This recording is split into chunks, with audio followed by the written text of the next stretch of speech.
ஏசாயா தீர்க்கதரிசன புஸ்தகம் 37வது அதிகாரம்.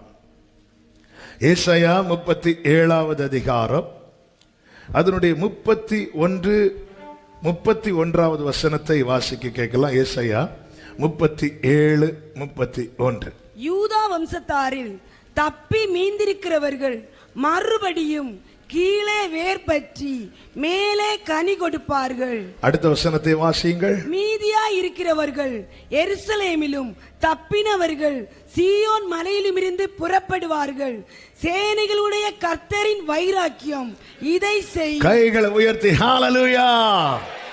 யூதா வம்சத்தாரில் தப்பி மீந்திருக்கிறவர்கள் மறுபடியும் கீழே வேர் பற்றி மேலே கனி கொடுப்பார்கள். யார் யூதா வம்சத்தார்னா தேவனால் விரும்பி தெரிந்து கொள்ளப்பட்டவர்கள். என்னையும் உங்களையும் தேவன் விரும்பி தெரிந்தெடுத்திருக்கிறார். கைகளை உயர்த்தி ஆமேன் சொல்லுங்க பார்க்கலாம். அடுத்த வார்த்தையில் சொல்லப்பட்டிருக்கிறது தப்பி மீந்திருக்கிறவர்கள். இந்த காலை வேளையிலே தேவ சமூகத்தில் இந்த வார்த்தை கேட்கிறவர்களை பார்த்து நான் ஒரு கேள்வி கேட்கிறேன். என் வாழ்க்கையில மரண கண்ணிகள் பல வந்தது. மரணத்துக்கும் எனக்கும் ஒரு அடி தூரம் மாத்திரம் இருந்தது. இந்த இரவோடு என் கதை முடிந்திருக்கும். இனி எனக்கு வாழ்க்கை இல்லை, இனி அவ்வளவுதான் என்று நினைத்த தருணங்கள் இருந்தது. ஆனா அவைகளிலிருந்து நான் தப்பி இருக்கிறேன். அப்படி சொல்றவங்க மாத்திரம் கைகளை உயர்த்தி, கைகளை உயர்த்தி அப்படியே கையை உயர்த்தி வைங்க. இப்போ உங்களுக்கு சொல்லுகிற இந்த நற்செய்தியை கேளுங்க. உங்களை கர்த்தர் தப்பி மீந்திருக்க வைத்தது எதற்கு தெரியுமா? மறுபடியும் கீழே வேர் பற்றி மேலே கனி கொடுக்க வைப்பதற்காக. ஆமென் சொல்லுகிறவர்கள், ஆமென் சொல்லுகிறவர்கள். ஷாலபா கரபா ரிமா மலா தடாரா ரேலரே ஷரபாபா ரிகரபலரா ஷலரோ. இந்த தீபம் என்று அணைந்து போயிருக்க வேண்டியது, இந்த நாணல் என்று முறிந்து போயிருக்க வேண்டியது. தப்பி மீந்திருக்கிறேன், தப்பி மீந்திருக்கிறேன். எதற்கு? கர்த்தர் வாழ்க்கையில் ஒன்றை செய்ய போகிறார். மறுபடியும் மறுபடியும் மறுபடியும் கீழே வேர் பற்றி. ஹல்லேலூயா. கீழே வேர் பற்றினா ஃபர்ஸ்ட்ல இருந்து ஆரம்பிக்க போறார் அர்த்தம். ஹல்லேலூயா, ஹல்லேலூயா. ஆக்சுவலா நேற்று மத்தியானம் இன்னொரு சர்மனை தான் ஆண்டவர் இங்கிருந்து மெடிடேட் பண்ண வைத்தா. ஆண்டு சித்தன் அது நாளைக்கு பேசலாம். நேற்று ராத்திரி இந்த வசனத்தை ஆண்டவர் காண்பித்தார். இருதை அப்படி கொழுந்து விட்டு எரிய ஆரம்பிச்சிட்டு, இங்க லைட் அடிச்சிட்டனால அதான். ஹல்லேலூயா. இங்கே சொல்லப்பட்டிருக்கிறது 32ல சேனைகளின் கர்த்தருடைய வைராக்கியம். இந்த வைராக்கியம் என்ற வார்த்தைக்கு பல அர்த்தங்கள் கொடுக்கப்பட்டிருந்தாலும் என்னை பலப்படுத்தின ஒரு அர்த்தம் என்ன தெரியுமா? அவருடைய ஆழ்ந்த நேசம். என் மேல வச்சிருக்கிற பாசம் என்பது வெளிப்படையாய் காண்பிக்கிறார்ல, அது மட்டும் கிடையாது. அவருடைய ஆழ் மனதுல என் மேல அவர் அவ்வளவு அன்பு வைத்திருக்கிறார். அதனாலதான் அவருடைய நேசத்தை குறித்து சொல்லப்பட்டிருக்கிறது அநாதி ஸ்நேகம். அநாதி ஸ்நேகத்தா என்னை.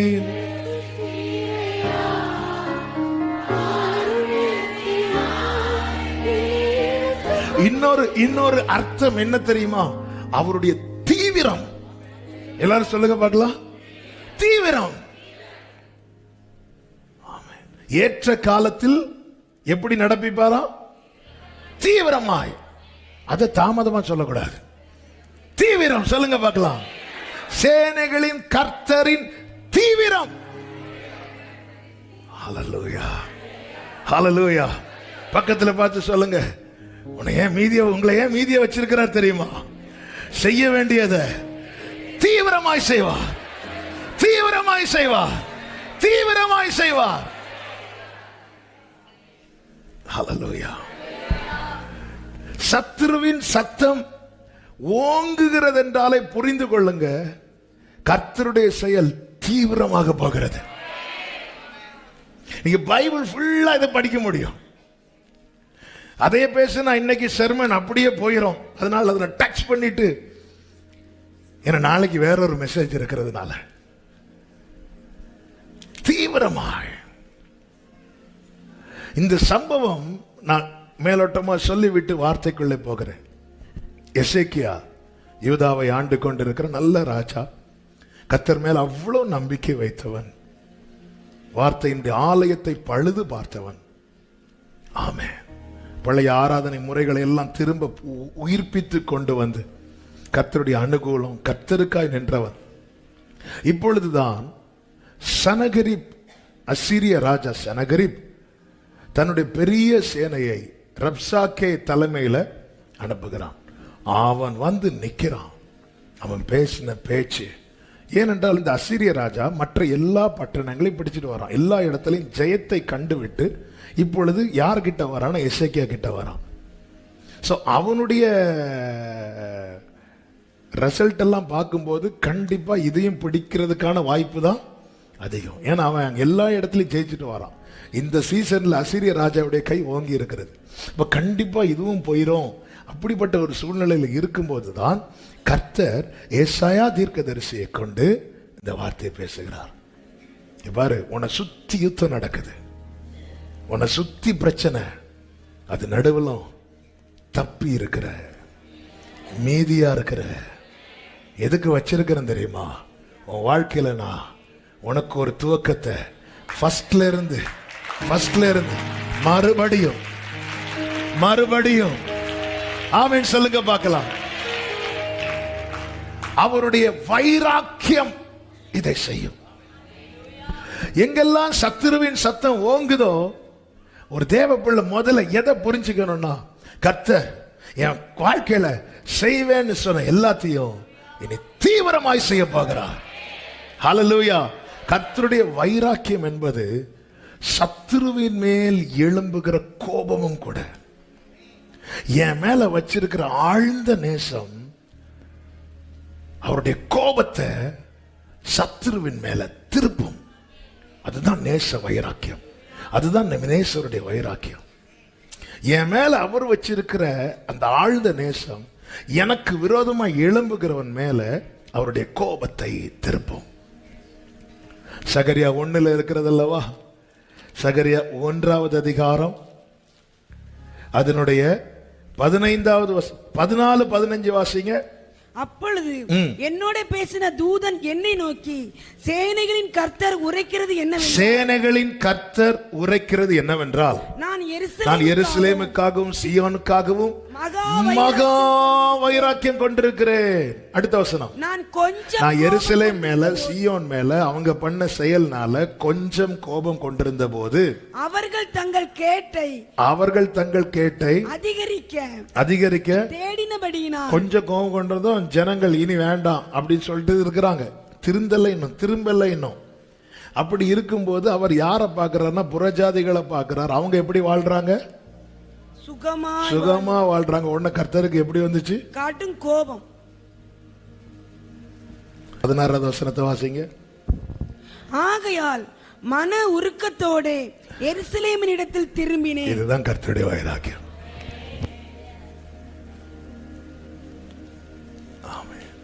என் ஆலயம் அதிலே கட்டப்படும், எருசலேமின் மேல் அளவு நூல் பிடிக்கப்படும் என்று சேனைகளின் கர்த்தர் சொல்லுகிறார். 17வது வசனம், இன்னும் என் பட்டணங்கள் நன்மையினால் பரம்பி, இன்னும் கர்த்தர் சீயோனை தேற்றரவு பண்ணுவார், இன்னும் எருசலேமை தெரிந்து கொள்ளுவார் என்று சேனைகளின் கர்த்தர் சொல்லுகிறார் என்று பின்னும் கூறு. கைகளை உயர்த்தி ஆமென். இதுதான் ஆண்டவருடைய வைராக்கியம். தப்பு பண்ணா தண்டிக்கிறார், ஏன்னா அவர் நீதி உள்ளவர். நான் தேவ தண்டனை அனுபவிக்கிறதை பார்த்து மற்றவன் சத்துரு அவன் கம்பீரிப்பான் என்றால், அவன் அதில் களி கூறுவான் என்றால், தேவனால் அதை பார்த்துட்டு சும்மா இருக்க முடியாது. உடனே கர்த்தர் என்ன செய்கிறார்? இவன் கஷ்டப்படுறத பார்த்து தானே சந்தோஷப்படுற, அவனை தொடமாட்டார். இவனை உருவாக்குவார், இவனை வாழ வைப்பார். அவன் கண்களுக்கு முன்பதாக கர்த்தர் உயர்த்தி வைத்து, எப்படி மொர்தெகாயை ஆமானுக்கு முன்னாடி. நல்ல கவனிங்க, சில காரியங்கள்ல நாம அழுதுட்டு இருப்போம், அவங்க சிரிச்சிட்டு இருப்பாங்க. அதனாலதான் ஆசாப் சொல்ற, எனக்கு துன்மார்க்கமாய் வாழ்றவங்க மேல நான் என்ன கொண்டேன்? பொறாமை கொண்டேன். நான் கஷ்டப்படுறவன் ஜாலியா இருக்கிறான், ஜாலியா இருக்கிறான். சிலர் சொல்லுவாங்க, அவன் தேவன் அவனை தண்டித்தார். பவுலை குறித்து அப்படித்தானே சொன்னாங்க, அவனுடைய தேவன் அவனை தண்டித்தார். நான் கொஞ்சம் அந்த வார்த்தையை பார்த்தீங்களா? அந்த 15வது வசனம், நான் கொஞ்சம் கோபம் கொண்டிருந்த போது. என்ன அழகான வார்த்தை. அவர் மொத்த கோபத்தை இறக்கிட்டார்னா நம்ம மொத்தமும் காலி. அவர் கொஞ்சம் கோபம், தப்பு பண்ண தண்டிக்கணும், ஏன்னா அவர் நல்ல தகப்பான். சில சிக்ஷையை பார்த்து புறஜாதியான் தேவனை அறியாதவன் நல்லா இருக்கிறானா, அப்படிதான் வேணும் அவனுக்கு. அவன் என் பிள்ளை கஷ்டப்படுறான், ஆனா என் பிள்ளைக்கு விரோதமா எழும்புறவன் சுகமா இருக்கிறத பார்த்ததும் கர்த்தருக்கு அவங்க மேல என்ன வந்துச்சு? கோபம் வந்துச்சு. உடனே கர்த்தர் அந்த கோபத்துக்கு என்ன செய்யறார் பாருங்க, இவனை வாழ வைக்கிறார். ராஜா கனம் பண்ண விரும்புகிறவனுக்கு என்ன செய்ய வேண்டும்? இதை செய்யணும். போ, அரண்மனை முற்றத்திலே மொர்தெகாய் இருக்கிறான், நீ சொன்னதுல ஒண்ணு கூட குறையாம அவனுக்கு செய். 1 சாமுவேல் 17வது அதிகாரத்தில் நீங்க கவனிச்சீங்கன்னா அதனுடைய 41வது வசனத்திலே சொல்லப்பட்டிருக்கிறது, பெலிஸ்தனும் நடந்து தாவீது அண்டைக்கு கிட்டி வந்தான். 17:4 சொல்லப்பட்டிருக்கிறது, பெலிஸ்தியன் வந்து நிற்பான் என்று. கோலியாத் வந்து நிக்கிறான். 41வது வசனத்துல அவன் நடந்து கிட்ட வருகிறான். 48வது வசனத்துல பெலிஸ்தியன் எழும்பி கிட்டி வருகையில் தாவீது தீவிரமா, எல்லாரும் சொல்லுங்க பார்க்கலாம், தீவிரமாய் அந்த சேனைக்கும் அந்த பெலிஸ்தியனுக்கும் எதிராக ஓடினான். பெலிஸ்தியன் வந்து நிக்கிறான், பிரச்சனை இல்லை, நின்னுக்கோ பேசிக்கோ. ஆனா அவன் கிட்ட வரான்னு தெரிஞ்சதும் ஒரு தாவீதே தன் ஜனம் காக்கப்படுவதற்காக அவனுக்கு விரோதமாய் தீவிரமாய் ஓடுவானானால், தாவீதின் வேரும் தாவீதின் குமாரனுமாய் இருக்கிறவர் வெள்ளம் போல சத்துரு வரும்போது பார்த்து விட்டு சும்மா இருப்பாரோ? ஹல்லேலூயா. யாத்திராகமம் 14வது அதிகாரத்தில் பார்வோன் சேனை புறப்பட்டு வருகிறது. ரதங்களின் சத்தங்களை கேட்டு ஜனங்கள், இது என்ன ஆரவார சத்தம், ஆர்ப்பரிப்பின் சத்தம், சக்கரங்கள் வேகமாய் சுழறுகிற சத்தம். திரும்பி பார்த்தா பார்வோன் வருகிறான். பார்வோன் வருவதை தூரத்தில் இருக்கும் போதே ஜனங்கள் அறிந்து கொள்ள காரணம், அவர்கள் இட்ட சத்தம். ஏன்னா அவங்கள்ட்ட ரதங்கள் இருக்கிறது, அவர்கள்ட்ட குதிரைகள் இருக்கிறது. சிலர் ரதங்களை குறித்தும் சிலர் குதிரைகளை குறித்தும் மேன்மை பாராட்டுவார்கள். நாங்களோ எங்கள் தேவனாகிய கர்த்தருடைய நாமத்தை குறித்து இவங்க இப்ப மேன்மை பாராட்டாம ஆள ஆரம்பிச்சிட்டாங்க. நல்ல கவனிங்க, அந்த சங்கீதத்தில் அந்த வார்த்தை எப்படி இருக்கிறது தெரியுமா? சங்கீதம் 28ல் அவர்கள் முறிந்து விழுந்தார்கள், நாங்களோ எழுந்து. அவர்கள் என்ன செய்தார்கள்? விழுந்தார்கள். விழுந்தாங்கன்னு அதுக்கு முன்னாடி என்ன செஞ்சிட்டு இருக்கிறாங்க? நிக்கிறாங்க. நாங்களோ எழுந்து அதுக்கு முன்னாடி என்ன பண்ணிட்டு இருக்கிறோம்? விழுந்து கிடக்கிறோம். இப்படி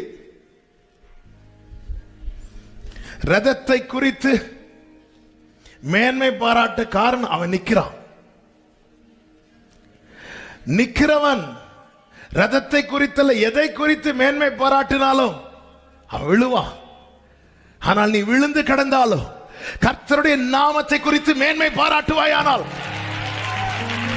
நீ எழுந்து நல்ல கையை தட்டி ஆமென். ரதத்தை குறித்து மேன்மை பாராட்டுகிறவன் விழுவான், அவருடைய நாமத்தை குறித்து மேன்மை பாராட்டுகிறவன் எழுவான். ஆமென் சொல்லுங்க பார்க்கலாம். ஹalleluya. ஆமென். அதனாலதான் மீகா சொல்லுகிறான், சத்துருவே எனக்கு விரோதமா சந்தோஷப்படாத, நான் விழுந்தாலும் நல்ல சேனைகளின் கர்த்தருடைய வைராக்கியம் அதை செய்யும். சேனைகளின் கர்த்தருடைய வைராக்கியம் அதை செய்யும். சேனைகளின் கர்த்தருடைய ஆமென் சொல்றவங்க நல்ல கையை தட்டி ஹalleluya.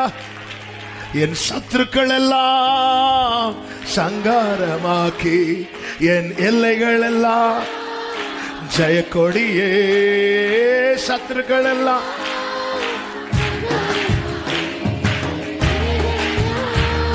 ஹalleluya. நல்ல கவனிங்க. ஏன் ரதத்தை குறித்து பார்வோன் மேன்மை பாராட்டுறான், குதிரைகளை குறித்து மேன்மை பாராட்டுறான்? ஏன்னா நீ விழுந்து கிடக்குற, அதனால மேன்மை பாராட்டுறான். உனக்கு கொடுக்கப்பட்டவருடைய நாமத்தை சொல்லு, நாமத்தை சொல்லு. ஆமே, உன் கண்களுக்கு முன்பாக ஒரு காரியம் நடக்கும். என்ன? அவன் விழுவான், நீ எழும்புவ. அவன் விழுவான். வர்ஷிப் பண்ணுங்க, வர்ஷிப் பண்ணுங்க. இயேசுவின் நாமத்தை கொண்டாடுங்க. நான் சொல்லும்படி, நான் மேன்மை பாராட்டும்படி எனக்கு கொடுக்கப்பட்ட நாமம் இயேசு என்கிற நாமம். இயேசு என்கிற நாமம். ஹalleluya, ஹalleluya. கர்த்தர் நெருங்க விடலையா? அந்த மேகம், முன்பாக இருந்த மேகம் விலகி எகிப்தின் சேனையும் இஸ்ரவேலரையும் ஒன்றோடு ஒன்று சேர விடல. ஏன்? கர்த்தர் மனசுல ஒண்ணு இருக்கு. என்ன தெரியுமா? அவர்களில் தப்பினவர்கள் கீழே வேர்பற்றி. ஹalleluya, ஹalleluya, ஹalleluya, ஹalleluya. எப்படிங்க எஸ்கேப் ஆனீங்க கொரோனால இருந்து? எப்படிங்க இந்த ஆக்சிடென்ட்ல இருந்து தப்புனீங்க? ஆமா, அவர் மனசுல என்னை குறித்த ஒரு நல் விசேஷம் இருக்கிறது. அது என்ன தெரியுமா? மறுபடியும் மறுபடியும். ஆமா, இந்த வார்த்தை ரிப்பீட் பண்ணுங்க, அறிக்கை செய்யுங்க. மறுபடியும். ஆமே, ஹalleluya. இந்த கூட்டத்தில் ஒரு சகோதரர் இருக்கிறார், ராஜேஷ். 3 வருஷமா, 4 வருஷத்துக்கு முன்னாடி இவருக்கு ஒரு ஆக்சிடென்ட். அவுட்னு சொல்லிட்டு யாரும் தொடல, யாருமே தொடல. ரோட்ல எவ்வளவு நேரம் கிடந்தீங்க? 2 hours ரோட்ல, 2 hours. கடைசியில் தூக்குறதுக்கு வரும்போது ஏதோ லைட்டா ஒரு அசைவு இருக்கிறத பார்த்துட்டு ஆம்புலன்ஸ் வர வச்சு ஹாஸ்பிட்டல் கொண்டு போனாங்க. தப்பி மீந்திருக்க வைத்து. எதுக்காக? மறுபடியும்.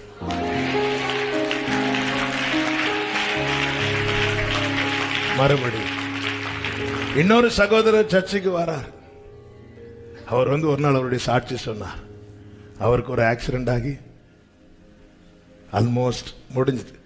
கேரளாவில் அந்த பார்டரில் நடந்தனால கேரளா பேப்பரில் இந்த ஆக்சிடென்ட் நியூஸ் வந்துச்சு. கேரளா பேப்பரில் வந்த நியூஸில் மரித்தவர்கள் லிஸ்டில் இவருடைய பெயரும் உண்டு. இந்த ஆக்சிடென்ட்ல மரித்தவங்க பெயர் பட்டியல. ஏன்னா இவர் அப்படிதான் இருந்தார். தப்பி. நான் எதுக்கு 1-2 சொல்றேன், இப்படி உங்க ஒவ்வொருடைய வாழ்க்கையை திரும்பி பாருங்க. ஆமா, எதுக்கு? நான் எதுக்கு? நீ அக்கினி நின்று தப்பு வைக்கப்பட்ட கொள்ளை அல்லவா? நீ அக்கினி நின்று தப்பு வைக்கப்பட்ட. எதுக்காக? சபையை கேளுங்க. எனக்கு வேற பாயிண்ட்ஸ் ஓடல, நான் ஆவியில பலன் அடைகிறேன். ஆமே, உற்சாகம் அடைகிறேன். இந்த வார்த்தை உங்களுக்கு சொல்வதில்லை. மறுபடியும் மறுபடியும் மறுபடியும் மறுபடியும் ஹalleluya. ஜீரோ ஆயாச்சு. சில சொல்லுவாங்க, கடந்த நாள்ல ஒருத்தர் வந்திருந்தார், ஓசூர்ல இருந்து அடிக்கடி பார்க்க வருவாங்க. கர்த்தர் அவர்களுக்கு செய்த நன்மை. இப்போ ஆண்டவர் கிருபையினால் நல்லா இருக்கிறாங்க. அப்ப நான் கேட்டேன், ஆண்டவர் உங்களை ஜீரோல இருந்து திருப்பி கொண்டு வந்துட்டாங்கல்ல பிரதர். அவர் ஜீரோவா? Minus brother, minus. அதாவது எழுப்பி நிக்கவே முடியாத சிச்சுவேஷன். இன்னைக்கு கர்த்தர் என் தேவனால மட்டும்தான் அது செய்ய முடியும். நாகும் 2:2 இப்படி சொல்லப்பட்டிருக்கிறது, வெறுமையாக்குகிறவர்கள் அவர்களை வெறுமையாக்கி அவர்களுடைய திராட்சை கொடிகளை கெடுத்து போட்டாலும். வெறுமையாக்கணும் நினைச்சவன் வந்து ஒருவேளை அவன் நினைச்சது மாதிரி வெறுமையாக்கி போட்டாலும் கர்த்தர் யாக்கோபின் மகிமையை திரும்பி வர பண்ணுவது போல இஸ்ரவேலின் மகிமையையும் திரும்பி வர பண்ணுவார். ஏங்க, ஒரு நேபுகாத்நேச்சாரே தள்ளப்பட்டு புல்ல தின்னு எல்லாம் இழந்து பரலோகத்தின் தேவனை நோக்கி பார்த்தபோது அவனுடைய முகக்களையும் அவனுடைய ராஜ்யமும் அவனுடைய மகிமையும் கர்த்தர் அவனுக்கு திரும்பி வர பண்ணுவார் என்றால், அவரை அப்பா பிதாவை என்று அழைக்கிற அன்பு சகோதரா, அன்பு சகோதரி, உனக்கு கர்த்தர் மறுபடியும் செய்ய மாட்டாரோ? மறுபடியும். ஹல்லேலூயா. சாத்தான் அத்தனை புயல், அத்தனை விரோதமாய் மனிதர்களை எழுப்பி யோபுக்குண்டான அனைத்தை அழித்த போதிலும் யோபுக்கு கர்த்தர் ஜீவனை கொடுத்ததும் அல்லாமல் தயையும் பாராட்டி அவனை பராமரித்து அந்த தீபத்தை அணைய விடாமல் அவனை தப்பி மீந்திருக்க வைத்தது எதற்கு தெரியுமா? ஜனங்களுக்கு பரியாசமாவதற்கல்ல, மறுபடியும் கீழே வேர் பற்றி மேலே கனி கொடுக்க வைப்பதற்கு. ஹல்லேலூயா. பிரியமானவர்களே, சனகரிப் இப்பதான் வந்து சத்தம் போடுறான். சத்துரு பிரச்சனை கொண்டு வரது திடீர்னு வந்தது. ஆனா யூதாவே, தப்பி மீந்திருக்கிறவர்களே, உங்களை குறித்த தேவ திட்டம் என்பது திடீரென்று போடப்பட்டது அல்ல. ஏசாயா அதே 37வது அதிகாரம் அதனுடைய 26வது வசனத்திலே கர்த்தர் தீர்க்கதரிசியை கொண்டு சொல்லுகிறார். இந்த வார்த்தை கவனிங்க. நான் வெகு காலத்துக்கு முன் அதை நியமித்து பூர்வ நாட்கள் முதல் அதை திட்டம் பண்ணினேன் என்பதை நீ கேட்டதில்லையோ? இந்த பிளான் ஆகஸ்ட் 1ஆம் தேதி போடப்பட்ட பிளான் கிடையாது. இந்த உலகம் தோன்று முன்னமே எனக்கான பிளான என் கர்த்தர் போட்டிருக்கிறார். ஒன்றல்ல 1000 சனகரிப்பு வந்தாலோ என் வாழ்க்கையில கர்த்தர் வைத்த காரியத்தை யாருக்கும் தடுக்க முடியாது. ஆமென் சொல்லுங்க பார்க்கலாம். ஹல்லேலூயா, ஹல்லேலூயா. கர்த்தருக்கு மாத்திரம் மகிமை உண்டாவதாக. தேவ பிள்ளைகளின் எழுச்சியையும் சத்துருவின் வீழ்ச்சியையும் கர்த்தர் ஏற்கனவே திட்டம் பண்ணிவிட்டார். ஒரு கேள்விக்கு நீங்க பதில் சொல்லுங்க. ஏரோது பிள்ளையை கொலை செய்ய வகை தேடின போது கர்த்தர் தம்முடைய தூதனை அனுப்பி யோசேப்பை எச்சரித்து பாதுகாத்தாரா, அல்லது அவன் பிளான் பண்ணுவதற்கு முன்னாடியே யோசேப்பை எச்சரித்து குழந்தையை பாதுகாத்தாரா? பிளான் பண்றதுக்கு முன்னாடி. அப்ப எனக்கு விரோதமாய் சத்துரு ஒரு பிளான் போடுறானா, அவன் திட்டம் போடுறதுக்கு முன்னாடியே கர்த்தர் எனக்காய் கிரியை செய்ய தொடங்கி விடுவார். அவருக்கு தெரியும் அல்லவா, நாளைக்கு ஆமான் என்கிற ஒருவன் வரப்போகிறான்.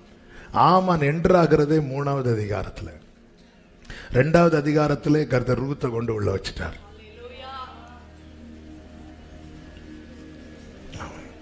அதான் வேடிக்கையா சொல்லுவேன். நல்லா இருந்த வஸ்திக்கும் ராஜாவுக்கு இடையில குஸ்தி. சம்பந்தமே எல்லாம் முதல் அதிகாரம் இருக்கும். நல்ல ராணி. சாரி, எஸ்தர வஸ்தியை மாத்திட்டு எஸ்தரை கொண்டு வச்சுட்டார். ஏன் இது நடந்து தெரியல. எஸ்தர் ரூபவதி, வஸ்தி மகா ரூபவதி.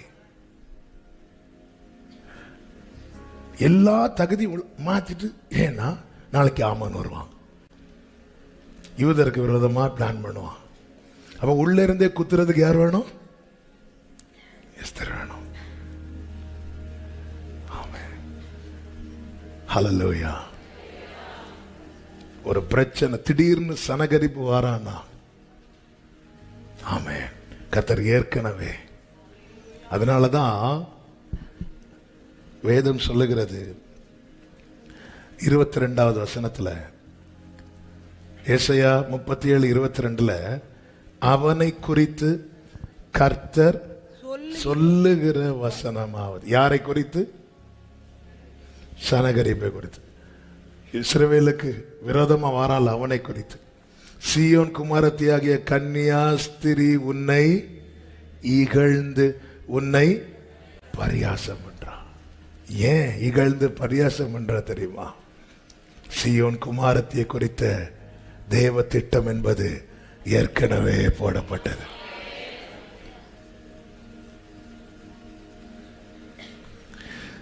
நேற்றைய செய்தியில் ஆண்டவர் இடைப்பட்டார். பின் சந்ததியாருக்காக பாதுகாப்பாய் வைக்க வேண்டிய மன்னாவை சாட்சி பெட்டிக்குள்ளே, அதாவது உடன்படிக்கை பெட்டிக்குள்ளே வைக்க வேண்டும். ஒரு கேடும் வரல, ஏன்னா அது பாதுகாக்கப்பட்டது. என்னை கேட்டுக்கொண்டிருக்கிற அன்பு சகோதரா சகோதரி, திடீரென்று எழும்புகிற புயல், திடீரென்று எழும்புகிற பிரச்சனை, திடீரென்று எழும்புகிற போராட்டங்கள் நம்மை குறித்த தேவ திட்டத்தை அவமாக்காது. கப்பர் சேதம் வேணுமானால் வரலாம், உயிர் சேதம் வராது. காரணம், செய்வேன் என்று கர்த்தர் தந்த வாக்கு தத்தம் நமக்குள்ளே இருக்கிறது. ஹல்லேலூயா. ஆமென். வாக்கு தத்தங்கள் எல்லாம். எரேமியா இப்பதான் கொஞ்சம் வளர ஆரம்பிக்கிறார். அவருக்கும் தேவ திட்டத்துக்கும் சம்பந்தமே இல்லை. தான் உண்டு தன் வேலை உண்டு இருக்கும் போது கர்த்தர் எரேமியாவை கூப்பிட்டு சொல்றார், இங்க பாரு, நான் உன்னை தீர்க்கதரிசியா தாயின் வயிற்றில் இருக்கும் போதே தெரிந்து கொண்டேன்ட்டார். ஆமென். ஹல்லேலூயா. நாம யாரா இருக்க வேண்டும் என்பதை கர்த்தர் நாம் ஆளாகாததற்கு முன்னமே பார்த்துட்டார். எரேமியா 1:5 இதுல தானே இருக்கு. எரேமியா 1வது அதிகாரம் 5வது வசனம், நான் உன்னை தாயின் வயிற்றில் உருவாக்கும் முன்னே, நான் உன்னை தாயின் வயிற்றில் உருவாக்கும் முன்னே உன்னை அறிந்தேன், நீ கற்பத்தில் இருந்து வெளிப்படும் முன்னே நான் உன்னை பரிசுத்தம் பண்ணி உன்னை ஜாதிகளுக்கு தீர்க்கதரிசியாக கர்த்தர் சொல்ல ஆகும் அவர் கட்டளையிட. நான் என் தாயின் வயிற்றில் உருவாகும் முன்னமே என்ன அவருக்கு தெரியும். நான் என் தாயின் வயிற்றிலிருந்து வெளிப்படும் முன்னமே கர்த்தர் என்னை தீர்க்கதரிசியாக கட்டளையிட்டான். நாம் நம்முடைய பிறப்பு இருக்கிறது அல்லவா, எதுக்கு அப்புறம் தெரியுமா நம்ம பிறப்போம்? எதுக்கு அப்புறம் பிறப்போம் தெரியுமா? கர்த்தர் நம்மை குறித்ததான காரியத்தை கட்டளை இட்ட பிறகுதான் நம்ம பிறக்கிறோம். அப்படின்னா நாம் பிறக்கும் முன்னமே நமக்கான கட்டளை பிறப்பிக்கப்பட்டிருக்கிறது. நம்புறவங்க கைகளை உயர்த்தி ஆமென் சொல்லுங்க பார்க்கலாம். இதை எழுதி வைங்க. நான் பிறக்கும் முன்னமே எனக்கான கட்டளை பிறப்பிக்கப்பட்டிருக்கிறது. நான் பிறக்கும் முன்னமே எனக்கான கட்டளை. இதை கர்த்தர் சொல்லும் போது எரேமியா சொல்றாரு, அப்பொழுது நான் கர்த்தராகிய ஆண்டவரே, இதோ நான் பேச அறியேன், நான் சிறு பிள்ளையாயிருக்கிறேன். உடனே கர்த்தர் சொல்லுகிறார், நான் சிறு பிள்ளை என்று நீ சொல்லாதே. 8வது வசனம், நீ அவர்களுக்கு உன்னை காக்கும்படிக்கு நான் உன்னுடனே இருக்கிறேன். எல்லாம் சொல்லிட்டு இன்னொரு வார்த்தை சொல்றார் பாருங்க 19ல, அவர்கள் உனக்கு விரோதமாய் யுத்தம் பண்ணுவார்கள். இன்னும் ஸ்டார்ட் பண்ணவே இல்லை. ஆண்டவருக்கு தெரியும் இந்த ஓட்டத்தில் யார் யார் என்ன பகைப்பாங்க, யார் யார் எனக்கு விரோதமா எழும்புவாங்க, யார் யார் அப்பம் புசித்து குதிகால தூக்குவாங்க, எல்லாமே தெரியும். தெரியும், தெரிந்துதாங்க நடத்துறாரு, தெரிந்துதாங்க இந்த பாதையில ஓட விடுறாரு. ஆனா ஒரு சத்தியத்தை சொல்லட்டுமா, உங்களை அழிக்கணும்னு நினைக்கிறவங்க, நீங்க விழணும்னு நினைக்கிறாங்க தெரியுமா, ஒரு கூட்டமாய் சேர்த்தாலும் நீங்க வாழணும்னு நினைக்கிறவருடைய வல்லமைக்கு பக்கத்துல கூட வர முடியாது, பக்கத்துல கூட வர முடியாது. முகாந்திரம் இல்லாமல் சில நேரத்தில் சத்துரு பகைக்கிறத குறித்து நீ கலங்காதே. உன்னை குறித்த தேவ திட்டமே நிறைவேறும். அதை நான் எப்படி நம்புவது? இன்னும் தப்பி மேய்ந்திருக்கிறோம். நான் எனக்கு விரோதமாய் எனக்கான ஒரு திட்டத்தை போட்டா அவன் ஈஸியா கிழிச்சிடலாங்க. இயேசு பிறக்கும் போதே சாஸ்திரிகள் என்ன சொல்லிட்டு வந்தாங்க தெரியுமா? யூதருக்கு ராஜாவாக பிறந்தவர் எங்கே? ஆமே, அவர் பிறக்கு முன்னமே எழுதப்பட்டது. இயேசுவை சிலுவையில் அறைந்து தொங்க விடும் போது அறைந்தவர்கள் நிந்திக்கிறார்கள், நூற்றுக்கதிபதி நிந்திக்கிறான், கள்ளர்கள் நிந்திக்கிறார்கள். அத்தனை நிந்தையினை நடுவிலையும் அவருக்கு மேல ஒரு எழுத்து வைக்கப்பட்டது. எந்த எழுத்து தெரியுமா? இவர்கள் நிந்தித்த எழுத்தல்ல, ஏற்கனவே குறிக்கப்பட்ட எழுத்து. யூதருக்கு ராஜா.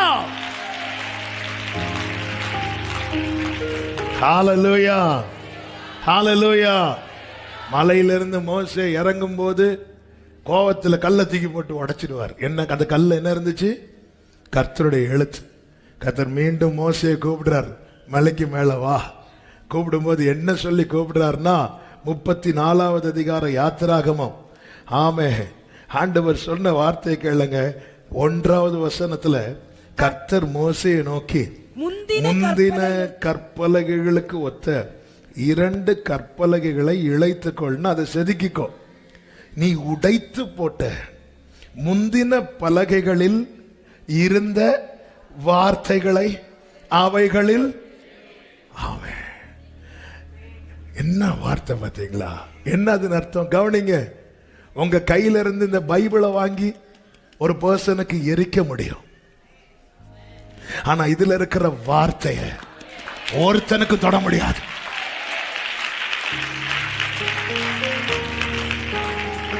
ஹalleluya. நான் எனக்கான ஒரு வாக்கு தத்தத்தை பேப்பர்ல எழுதி வச்சு படிச்சுட்டு இருக்கிறேன்னு வைங்களேன். ஒருத்தன் வராங்க, என்ன சும்மா அதே படிச்சிருக்க சொல்றது பேப்பரை கிழிச்சிட்டாங்கன்னு அதன் அர்த்தம் அதுல இருக்கிற வார்த்தை போயிட்டுங்கள. நான் 1000 பேப்பர்ல எழுதி வைப்பேன், 1000 பேப்பரையும் நீங்க கிழிச்சு போட்டாலும் அதுல இருக்கிற ஒரு உறுப்பு கூட இந்த வானமும் பூமியும் ஒளிந்து போகுமே தவிர அது மாறாது. எனது பூர்வ காலத்திலே போடப்பட்ட திட்டம். ஆமென் சொல்லுங்க பார்க்கலாம். என்னை குறித்த தேவ திட்டம் என்ன? எரேமியா 29:11 சொல்லப்பட்டிருக்கிறது, நீங்கள் எதிர்பார்க்கும் முடிவை உங்களுக்கு கொடுக்கும்படிக்கு நான் உங்கள் பேரில் நினைத்திருக்கிற நினைவுகளை அறிவேன் என்று கர்த்தர் சொல்லுகிறார். அடுத்த வார்த்தை எல்லாரும் சேர்ந்து வாசிங்க. அவைகள் தீமைக்கு அல்ல, சமாதானத்துக்கு ஏதுவான நினைவுகளே. கைகளை உயர்த்தி ஆமென். ஹalleluya. இந்த சத்துருவின் செயல் எப்படிப்பட்டது தெரியுமா? நம்மை சோர்ந்து போக பண்ணுவதற்காக 36:2 பாத்தீங்கன்னா பெரிய சேனையோடு வந்து நிற்கிறான். இந்த சத்துரு என்ன செய்வான்னா, தன்னை பெரியவனாய் காண்பிப்பான். தன்னை நான் தான் ரொம்ப அதிகமா இருக்கிற, உன்னை விட உன்கிட்ட 10 பேர் இருந்தா என்கிட்ட 100 பேர் இருக்கிறாங்கன்னு தன்னை பெரியவன், தன்னை மெஜாரிட்டியா காண்பிப்பான். தன்னை எப்படி காட்டுவான்? மெஜாரிட்டியா காட்டுவான், தன்னை பெரியவனாக. ஏசாயா 36:2 அப்பொழுது அசீரிய ராஜா லாங்கீசிலிருந்து ரப்சாக்கேயை பெரிய சேனையோடு எருசலேமுக்கு எசேக்கியா ராஜாவினிடத்தில் அனுப்பினான். பாத்தியா? வந்துட்டு அடுத்து என்ன செய்வானா, நம்பிக்கையை கொலைக்க பார்ப்பான். 36வது அதிகாரம் 4, 5, 6 வசனங்கள்ல பாத்தீங்கன்னா, நீ வச்சிருக்கிற நம்பிக்கை என்ன?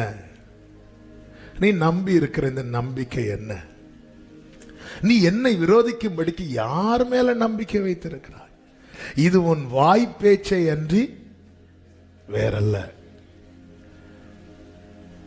நான் என்னுடைய நம்பிக்கை அறிக்கை செய்யும் போது சத்ரு எப்படி நம்மளை மட்டம் தட்டுவானா?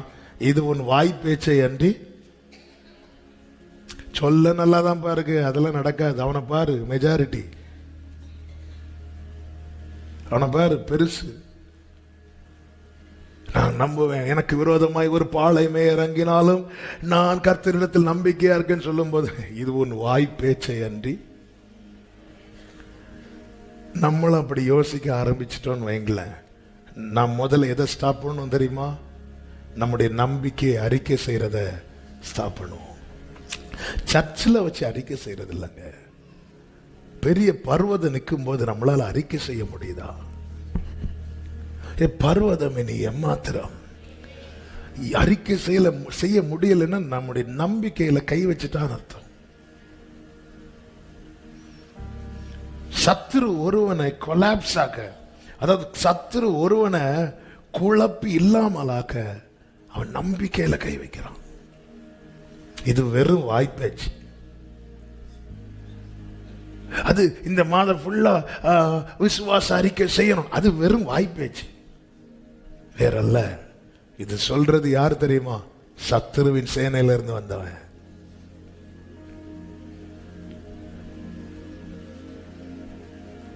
சில நேரத்தில் சத்துரு யாரை இதுக்கு யூஸ் பண்ணுவானே தெரியாது. நீங்க நல்லா கவனிச்சீங்கன்னா, ஸ்திரீகள் கோபப்படக்கூடாது. ஒரு எக்ஸாம்பிளுக்கு, சாத்தான் சோதிச்சது எதுக்கு? யோபுவை. ஆண்டவர், நீர் அவனை எல்லாத்தையும் சுத்தி வேலை அடைச்சிருக்கிறீங்க, அதை மட்டும் எடுத்து பாருங்க, அவன் உண்மை தூஷிக்கானா இல்லையான்னு பாருங்க அப்படின்னு. ஓகே, அப்ப சாத்தானுடைய டார்கெட் என்ன? யோபுவை வச்சு தேவனை சிலருக்கு புரிஞ்சிட்டு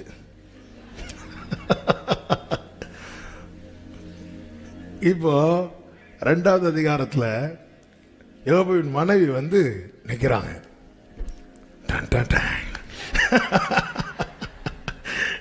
நிக்கிறாங்க. என்ன வார்த்தை யூஸ் பண்ணா?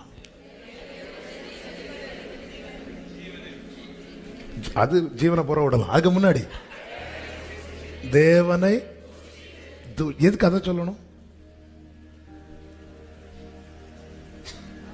கரெக்டா ஏன் அந்த வார்த்தையை சொல்லணும்? நமக்கு யுத்தம் யாரோட இல்ல, நீ எப்படி சொல்லலாம்? அப்படி இல்லை நினைக்கணும். என் நம்பிக்கையை கை வைக்கிறதுக்கு சத்ரு யாரெல்லாம் கையில் எடுப்பான்னு தெரியாது. இயேசுக்கு கூடவே இருந்தவன் தானாங்க பேதுரு. திடீர்னு இவைகள் உமக்கு சம்பவிக்க கூடாதுன்னு சொன்ன இயேசு திரும்பி அப்பாலே போ சாத்தானே. இல்ல பேதுரு ஏதாவது சொன்னாரா? இல்ல, சாத்தான சொல்றார். இது நல்லா புரிஞ்சுக்கோங்க. இந்த நம்பிக்கையில கை வச்சுட்டா விசுவாச அறிக்கை வராது. நம்பிக்கை அறிக்கை செய்யறதுல அசைவில்லாமல் கலாத்தியர் 6 இருக்கிறது. நாம் தளர்ந்து போகாதிருந்தால் ஏற்ற காலத்தில் அறுப்போம். தளர பண்ண சத்துரு தன்னை பெரியவனாய் காண்பிப்பான்.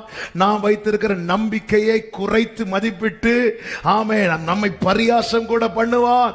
தேவ பிள்ளையே புரிந்து கொள், நமக்கான திட்டம் வெறும் திட்டம் அல்ல, அது தேவன் பூர்வ காலத்திலே போட்ட திட்டம். இதுக்கு விரோதமா யார் என்ன செய்தாலும், யார் என்ன பேசினாலும், ஏசாயா 14:24 நான் நினைத்திருக்கிறபடியே நடக்கும், நான் நிர்ணயித்தபடியே நிலை நிற்கும் என்று சேனைகளின் கர்த்தர் ஆணையிட்டு சொல்லுகிறார். ஹல்லேலூயா, ஆமென். ஆண்டவர் என்ன சொன்னார்? உங்களை தொடுகிறவன், சத்தமா சொல்லுங்க, வலது கரத்தை உயர்த்தி சொல்லுங்க, என்னை தொடுகிறவன் எனக்கான திட்டத்தை வைத்திருக்கிறவருடைய கண்மணியை தொடுகிறான். இப்போ ஒரு சின்ன பூச்சி நம்ம கண்ணு முன்னாடி கண்ணுக்குள்ள தொடல, கண்ணுக்கு முன்னாடி நின்று இப்படி கறங்கிட்டு இருக்குன்னு வைங்க, நமக்கு தெரியுமா தெரியாதா? தெரிஞ்ச உடனே என்ன செய்வோம்? நம்ம கை உடனே மேல போமா? ஹல்லேலூயா. வெளியிருந்து பார்க்கிறவங்களுக்கு என்ன தெரியும்? கை என்ன பண்றான்? கரெக்டா சொன்னீங்க, சத்தமா சொல்லுங்க. அசைக்கிறான். கை என்ன பண்றான்? அசைக்கிறான். அப்படியே ஏசாயா 19வது அதிகாரத்துக்கு வாங்க.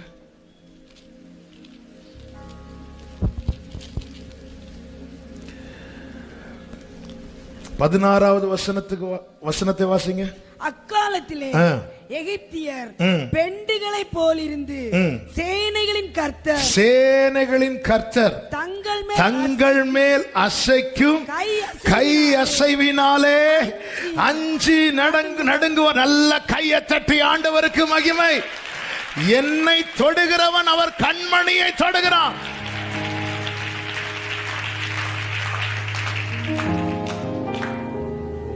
நம்ம இப்படிலாம் அடிக்கும் போது கையில இந்த கொசு மாட்டுச்சுன்னா அதை பார்க்க சகிக்காது. அதனால தாவீது ஜெபிக்கிறார், கண்மணியை போல என்னை காத்தரணும். கண்ணுக்குள்ள வச்சு காக்கிறார். அதனால தாங்க தப்பி மேய்ந்திருக்கிறோம். ஹல்லேலூயா. அதனாலதான் அங்கே ஒரு வார்த்தை சொல்லுகிறார், கேளுங்கள். ஆமென். அது ஏசாயா 37வது அதிகாரம் 23வது வசனம். யாரை நிந்தித்து தூஷித்தாய்? யாருக்கு விரோதமாய் உன் சத்தத்தை உயர்த்தினாய்? நீ இஸ்ரவேலின் பரிசுத்தருக்கு பரிசுத்தர். இவன் யாருக்கு விரோதமா வந்திருக்கிறான்? ஆக்சுவலா எசேக்கியாவுக்கு விரோதமா. அந்த பிரச்சனையை கர்த்தர் எப்படி பார்க்கிறார்? அவருக்கு விரோதமா.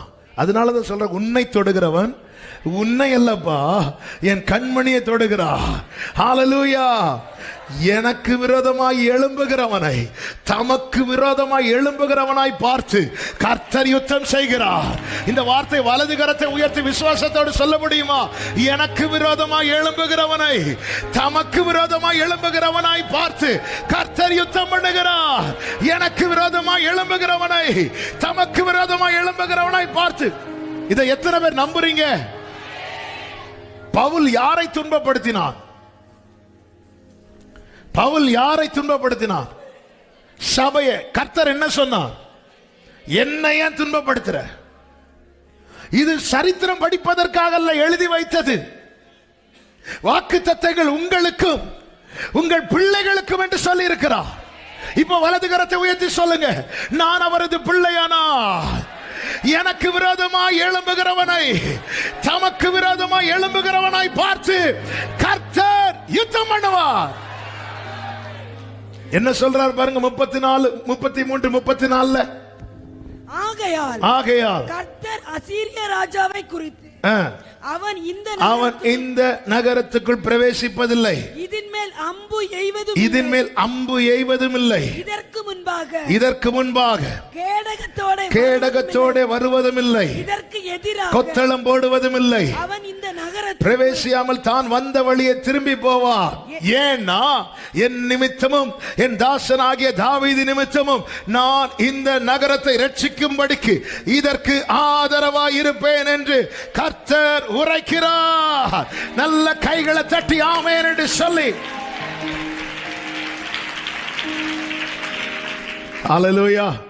இப்ப வலது கரத்தை உயர்த்தி ஒரு வார்த்தை சொல்லி ஜெபிக்க போகிறோம். கர்த்தருடைய ஆதரவு. சத்தமா சொல்லுங்க, கர்த்தருடைய ஆதரவு என்னை மறுபடியும் கனி கொடுக்க வைக்கும். கர்த்தருடைய ஆதரவு என் வாழ்க்கை மறுபடியும் துளிர்விட செய்யும். கர்த்தருடைய ஆதரவு என் வாழ்வை மறுபடியும் கட்டி எழும்ப பண்ணும். கைகளை உயர்த்தி ஆமென். யூதாவிலே தப்பி மீந்திருக்கிறவர்கள் கீழே வேர் பற்றி மேலே கனி கொடுப்பார்கள். ஹல்லேலூயா. எல்லாமே போச்சு, எல்லாமே இழந்த நிலை. இனி அவ்வளவுதான். ஒரு காலத்தில் எப்படி இருந்தோம்? யோபுவ மாதிரி என்னுடைய முந்தின சீர் இப்போ இருந்திருந்தா நலமா இருக்கும்னு ஏக்கத்தோடு ஒரு காலத்தில் எப்படி வாழ்ந்தேன்னு தெரியுமா? எனக்கு ஒரு சிலரை தெரியும். ஒரு நாள் சம்பாதித்த பணம் ஒரு நாள்ல சம்பாதித்தாங்க ஒரு காலத்துல. இன்னைக்கு அவங்க ஒரு மாசம் வேலை செஞ்சு அந்த சம்பளத்தை வாங்கிட்டு இருக்கிறாங்க. வெளியே சிரிச்சிட்டு உள்ள உடைஞ்சு உள்ள அழுது. ஒரு நாள் 4 பேருக்கு சம்பளம் கொடுத்துட்டு இருந்தவங்க ஒரே நாள்ல பார்த்த பணத்தை இன்னைக்கு ஒரு மாசம் வேலை செஞ்சுட்டு அவங்க சம்பளமா வாங்குறாங்க. வாழணும், நிக்கணும். ஒரு சகோதரர் சொல்றார், 8-10 பேருக்கு சம்பளம் கொடுத்தவர். அவர் ஒரு கடையில வேலை பார்க்கிறார். ஒரு நாளைக்கு 9 மணி நேரம். அவர் அப்படியே வேலை பார்த்து பழகுனா அது பழகி இருக்கும். ஆனா முதலாளியா இருந்துட்டு 10 பேருக்கு சம்பளம் கொடுத்துட்டு வாழ்க்கையில் ஒரு பெரிய நஷ்டம் எல்லாம் இழந்து இவ குடும்பத்தில் சாப்பிட்றதுக்கும் இதா வேணுமேங்கிறதுக்காக ஒரு கடையில் வேலைக்கு போனான். திடீர்னு அவரை பார்க்க நேர்ந்தது. அப்போ அவர் தம்முடைய காரியத்தெல்லாம் சொல்லிட்டு சொல்றாரு, எனக்கு நல்ல பேக் பெயின் தாங்க முடியல. அப்போ நான் சொன்னேன், உட்காரலாம்ல. அவர் என்ன வார்த்தை, நான் உட்கார்ந்த மேனேஜர் சத்தம் போடுவாங்க அப்படின்னாரு. இவருக்கு கீழே எத்தனை பேருக்கு இவர் ஒரு காலத்துல சம்பளம் கொடுத்தவர். அவர் சொல்ல, நான் உட்கார்ந்தா மேனேஜர் சத்தம் போடுவாங்க. இன்னொருவர் எனக்கு தெரியும். அவர் ஒரு ஓனர், முதலாளி மாதிரியே வீடுகளை கட்டி வாடகை கொட்டு சிலருக்கு சம்பளம் கொடுத்து அப்படி வாழ்ந்திருந்த ஒருவர். எல்லாம் இழந்த நிலையில இங்க இருந்து ஷிஃப்ட் ஆகி இன்னொரு இடத்துக்கு போய் ஒரு நாள் வாராரு. வரும்போது பேசும்போது, ஏன் நேற்று வரல கேட்கும்போது அவர் சொல்றாரு, 8 மணிக்கு ஒரு பஸ் வரும், அதுக்கப்புறம் தாண்டிங்கன்னா அதுக்கப்புறம் வரக்கூடிய 8:30 வரும், 9 மணிக்கு வரும். ஆனால் 8 மணிக்கு வரக்கூடிய பஸ்ஸில் டிக்கெட்டு சார்ஜ் 2 ரூபா குறவு அப்படின்னாரு. அதுக்கு மேலே வரக்கூடிய பஸ்ஸில் எக்ஸ்ட்ரா 2 ரூபா கொடுத்து வரணும். 0. அதாவது ஆரம்பத்திலேருந்து இப்படி இருக்கிறவங்க அதில் பழகிடுவாங்க, அதில் மனதை திடப்படுத்திடுவாங்க. ஆனால் இப்படிப்பட்ட நல்ல நிலையிலிருந்து திடீர்னு சறுக்கல் வரும்போது, இன்னைக்கு இப்படிப்பட்ட நிலையில சமீபத்தில் தூரத்திலிருந்து கேட்கிற அன்பு சகோதர சகோதரி, நான் பேசுறோம்னு நினைச்ச வார்த்தையை கர்த்தர் அதை அப்படியே நாளைக்கு அல்லது இன்னொரு நாளுக்கு மாற்றி வச்சுட்டு இந்த வார்த்தையை தந்து இந்த நாளில் இதை கேட்க பண்ணுகிறார்னா, உங்களுக்கான அடையாளம் என்ன தெரியுமா? நீங்க இன்னும் உயிரோடு இருக்கிறீங்க. இன்னும் உயிரோடு இருக்கிறீங்க. உங்களை குறித்த தேவ திட்டம் சனகரிப்புக்குள்ள இல்ல, உங்களை உருவாக்கினவருக்குள்ள இருக்கிறது. மறுபடியும் கீழே வேர் பற்றி மேலே கனி கொடுக்க கர்த்தர் கிருபை செய்வாராக. கர்த்தர் கிருபை செய்வாராக. எல்லாரும் அப்படி செபிக்கலாமா? தேவ சமூகத்திலே தாழ்த்தி, ஹalleluya ஹalleluya. நான் நிற்கும் பூமி நிலை குலைந்து அழிந்தால், என் நம்பிக்கையின் அஸ்திபாரம் அசைந்தாலோ, நான் நிற்கும் பூமி என் நம்பிக்கையின், ஓ நான் நம்புவதற்கு, சத்தமா சொல்லுங்க, நம்புவேன். நான் நம்புவதற்கு, ஓ நம்புவேன். அப்படியே கைகளை உயர்த்தி ஒரே சத்தமாய் நம்புவேன். ஹalleluya நம்புவேன். மறுபடியும் கீழே வேர் பற்றி மேலே கனி கொடுக்கும்படிக்கு சபையே இந்த சத்தத்தை கேட்கிற அன்பு சகோதரா சகோதரி, கர்த்தர் உனக்கு அனுகிரகம் செய்வார். காரணம், உன்னை குறித்து அவருடைய திட்டம் என்பது பூர்வ காலமே போடப்பட்டது. அவருடைய மனதுக்குள்ள இருக்கிறது, அவருடைய இருதயத்துக்குள்ள இருக்கிறது. சத்துருவுக்கு அதை தொட முடியாது, சத்துருவுக்கு அதை தொட முடியாது. சரபலரே ரிகரமம ஷேலரே ரிபலபதடரஹந்தரே ரிகலரியதனரே. ஆமென். என் பாதையெல்லாம், என் பாதையெல்லாம் வாழ்க்கை முடிந்தது, மறுவாழ்வு இல்லை என்றாலோ, என் பாதையெல்லாம் வாழ்க்கை முடிந்தது. ஓ, என்னை தேற்றுவதற்கு நம்புவே நம்புவே. ஆமென். என்னை தேற்றுவதற்கு நம்புவே நம்புவே. அப்படியே ரெண்டு கைகளை உயர்த்தி நம்புவே நம்புவே. மனதார சொல்லுங்க, இருதயத்திலிருந்து சொல்லுங்க, நான் நம்புறேன். போகல வெறுமையாக்குகிறவர்கள் வெறுமையாக்கி போட்டாலும் நீர் மகிமையை திரும்பி வர பண்ண போதுமானவராயிருக்கிறீர். இழந்ததை இரட்டிப்பாய் தர வல்லவராயிருக்கிறீர். மறுபடியும் கீழே வேர்பற்றி மேலே கனி கொடுக்க வைக்க நீ போதுமானவராயிருக்கிறீர். ஆமே. நம்புவே நம்புவே. ஒவ்வொருடைய வாழ்க்கையில இந்த பாதையிலே கடந்து வந்த ஒவ்வொருவருக்காக செபிக்கிறேன். தகப்பனே, இந்த வார்த்தை இவர்களுடைய சாட்சியாய் மாறட்டும். இந்த வார்த்தை இவர்கள் வாழ்க்கையில விளங்கட்டும். இயேசுவின் நாமத்திலே அப்படி ஆவதாக, அப்படி ஆவதாக, அப்படி ஆவதாக. சகலர சொல்லுங்க, ஏதும் இல்லை என்ற கவலை இல்லை, ஏதும் இல்லை. ஓ துணையாளர்,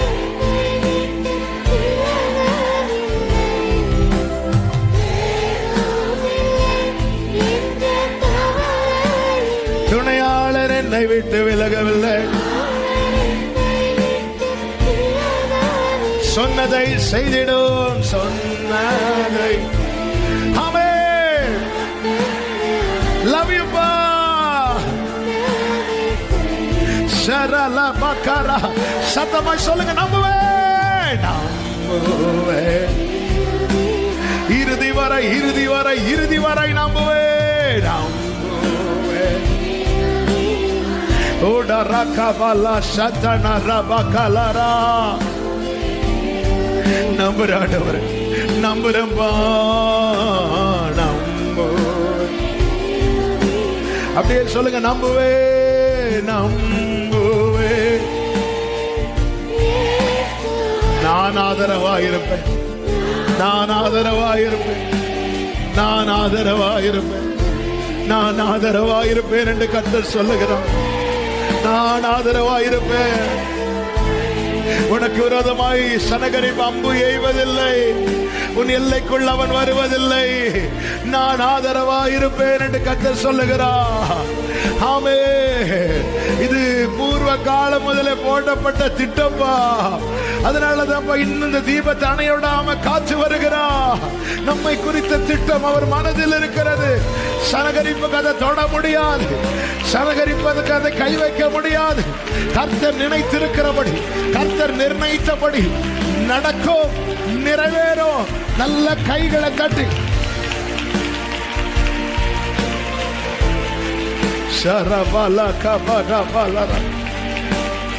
Thank you Jesus. ஒரு 2 நிமிஷம் ஜெபித்து முடிக்க போகிறோம். அப்படியே உங்கள் வலது கரத்தை வானத்துக்கு நேராக உயர்த்தி இடது கரத்தை இதயத்தில் வைத்து, ஒருவேளை ஜீசஸ் நீங்க இந்த பாதையில நடந்து இந்த அனுபவத்தில் இருக்கிறவர்களா இருக்கலாம். இந்த வார்த்தை கர்த்தர் என்னோடு எனக்காக தான். இப்போ உங்க இருதயம் பேசுவதாக. இந்த சத்தத்தை கர்த்தர் கேட்கிறார். கர்த்தர் கேட்கிறார். நான் நம்புறேன்பா.